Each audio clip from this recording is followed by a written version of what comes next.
पश्चिम बंगाल की राजनीति। हम हमेशा रैलियों, नारों और चुनावी भाषणों की ही बात करते हैं, है ना? लेकिन आज हम इस शोर को थोड़ा किनारे रखेंगे। आज के इस गहरे विश्लेषण में हम सीधे डेटा, फैक्ट्स और उन ग्राउंड रियलिटीज पर बात करेंगे, चाहे वो करप्शन हो, क्रिमिनल रिकॉर्ड्स हो या फिर बड़े घोटाले जो असल में वहां की राजनीति को चला रहे हैं।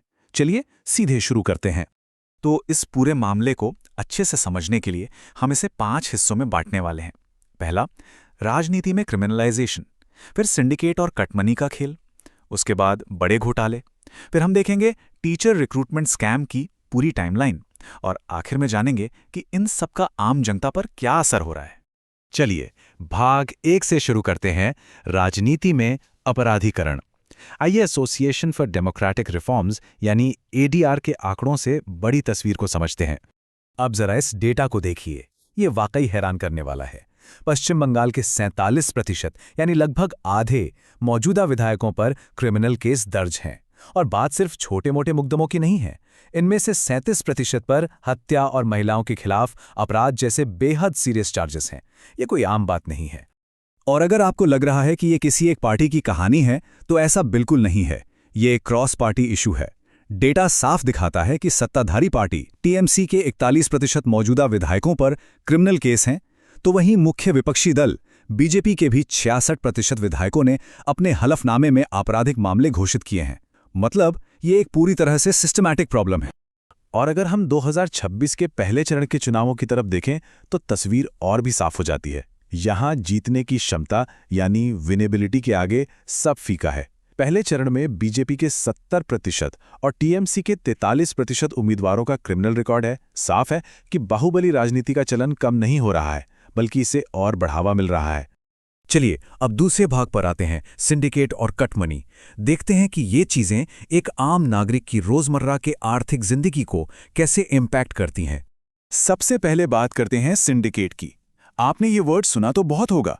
असल में ये शुरुआत में बेरोजगार युवाओं को रोजगार देने के लिए कोऑपरेटिव्स के तौर पर शुरू हुए थे, लेकिन धीरे धीरे ये पूरी तरह से एक एक्सटॉर्शन यानी जबरन वसूली के रैकेट में बदल गए। आज इनका अपने अपने इलाकों में कंस्ट्रक्शन से लेकर कच्चे माल की सप्लाई तक हर चीज पर भारी कंट्रोल है। और इसी से जुड़ा है एक और कड़वा सच, कटमनी। ये समझ लीजिए कि ये एक तरह का अनौपचारिक टैक्स है जिससे आप बच नहीं सकते। सबसे दुखद बात तो ये है कि गांव के गरीब लोगों को भी इंदिरा आवास जैसी सरकारी योजनाओं का अपना जायज हक पाने के लिए बिचौलियों को 10 से 15,000 रुपए तक की रिश्वत देने के लिए मजबूर होना पड़ता है। अब आप सोचेंगे कि ये पैसा जाता कहाँ है। देखिए, ये सिर्फ लोकल लेवल तक नहीं रुकता। ये पैसा एक बहुत ही ऑर्गेनाइज सिस्टम के जरिए नीचे से लेकर ऊपर की लीडरशिप तक जाता है। कई सांसदों ने तो पब्लिकली माना है कि जो लोग जमीन पर पैसे वसूल रहे हैं वो तो सिर्फ फ्रंटमैन हैं, तार तो बहुत ऊपर तक जुड़े हैं। इस बात ने लोगों में इतना ज्यादा गुस्सा भर दिया था कि खुद मुख्यमंत्री को सामने आकर कार्यकर्ताओं से पैसा लौटाने का निर्देश देना पड़ा था। तो आइए अब तीसरे भाग की ओर बढ़ते हैं, बड़े घोटाले और जांच। ये वो मल्टी करोड़ स्कैम्स हैं जिन्होंने केंद्रीय एजेंसियों को जांच के लिए मैदान में उतार दिया। यहां आपको एक बहुत ही अजीब सा विरोधाभास देखने को मिलेगा। एक तरफ शारदा और नारदा चिटफंड घोटाले हैं जिनकी जांच बिल्कुल ठंडे बस्ते में है। कोयला तस्करी मामले को ही ले लीजिए। जुलाई की सीबीआई चार्जशीट में पूछताछ होने के बावजूद कुछ टॉप नेताओं के नाम गायब थे। लेकिन वहीं दूसरी तरफ 2014 के शिक्षक भर्ती घोटाले में पूरी तेजी से एक्शन हो रहा है, जहां कई बड़े मंत्रियों और अफसरों की गिरफ्तारी भी हुई है। अब जरा इस नंबर पर गौर कीजिए, 21 करोड़ रुपए।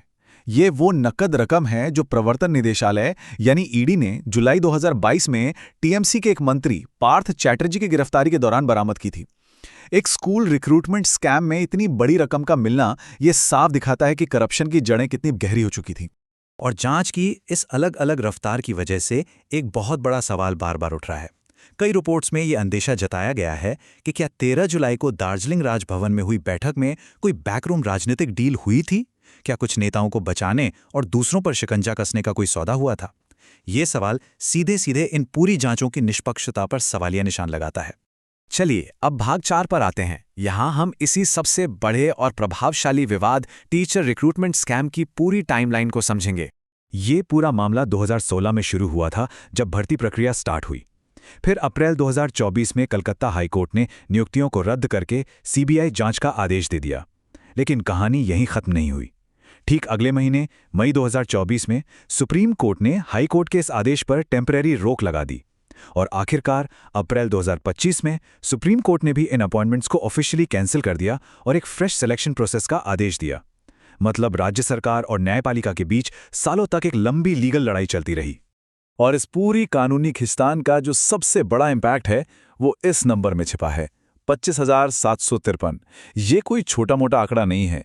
ये उन शिक्षकों और स्टाफ की संख्या है जिनकी नौकरी अदालत ने एक झटके में अमान्य कर दी। सोचिए, रातों रात 25,000 से ज्यादा परिवारों का भविष्य अधर में लटक गया। तो अब आते हैं हमारे आखिरी सेक्शन, भाग 5 पर, वर्तमान स्थिति और प्रभाव। आइए देखते हैं कि इन सब का हमारे लोकतांत्रिक ढांचे पर क्या असर पड़ रहा है। सुप्रीम कोर्ट की ये टिप्पणी देखिए, पूरी चयन प्रक्रिया दूषित और कलंकित है। ये कोई हल्के शब्द नहीं है।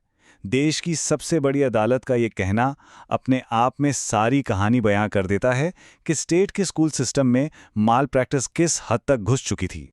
तो हम इस पूरे विश्लेषण को यहीं खत्म करते हैं, लेकिन आपके लिए एक बड़ा सवाल छोड़ के जा रहे हैं।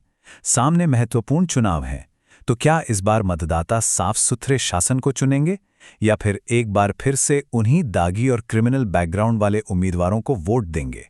सिस्टमैटिक करप्शन के इन सबूतों के बाद भी जवाबदेही तय होगी